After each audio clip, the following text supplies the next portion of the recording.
Arkadaşlar hepinize merhaba. Akşam bol rekabetli bir akşam bizi bekliyor. Neden mi? Siyah İnci dizisi de başlıyor. Peki bizim hikaye dizisi ne kadar etkilenir bunda?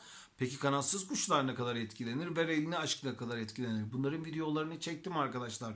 YouTube pratik analizi videolar bölümüne girerseniz Siyah İnci, Ver elini aşk ve kanatsız kuşlar için çektim. Şimdi de bizim hikaye için çekiyorum. Hadi bakalım bizim hikaye akşama nasıl izlenme alır? Siyah İnce dizisine seyirci gönderir mi? Yoksa son bölümde yaşadığı yükselişi devam mı ettirir? Düşüş mü yaşar? Hemen başlıyoruz arkadaşlarım. Hemen şöyle söyleyeyim arkadaşlar.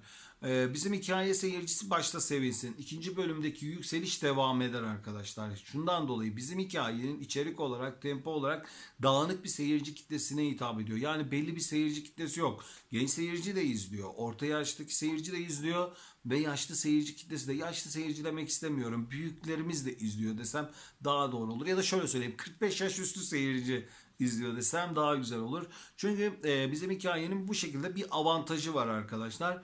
Ve bizim hikaye dizisi bu durumda yine yükselişini devam ettirecek görünüyor. Yani ben bizim hikaye dizisinin ikinci bölümünden bu bölüm daha yüksek izlenme almasını bekliyorum. İkinci bölüm aldığı reytingin üzerine yeni seyirci kitlesini de koymasını düşünüyorum. Çünkü artık havalar soğumaya başladı arkadaşlar. Kapıları pencereleri kapatmaya başladık. Çarşamba akşamları biraz yok.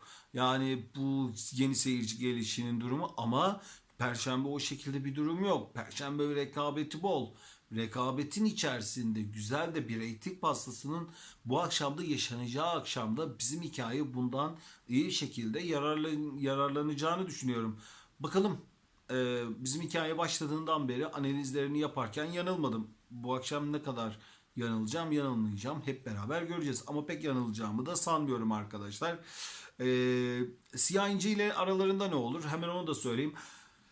Arkadaşlar evet Siyah İnci dizisiyle aralarında belli ufak tefekli bir seyirci gelgitleri olur ama bizim hikaye seyircisi dizilerinden çok büyük lezzet aldılar. Çok büyük lezzet aldıkları için kolay kolay dizilerini bırakma niyetinde değiller. Ha şu olabilir. Hani boşlukta ben oturdum bizim hikaye dizisini seyredeyim. Ondan sonra yeni bir dizi başladığı zaman açıp seyredeyim durumu yok ortada. Bizim hikayenin mesela son fragmanını izlediğimizde de keşke üçüncü bölüm hemen başlasa da izlesek duygusunu yaşıyoruz. Yaşamıyor muyuz? Yaşamıyorsak yorumlar altına yazın arkadaşlar.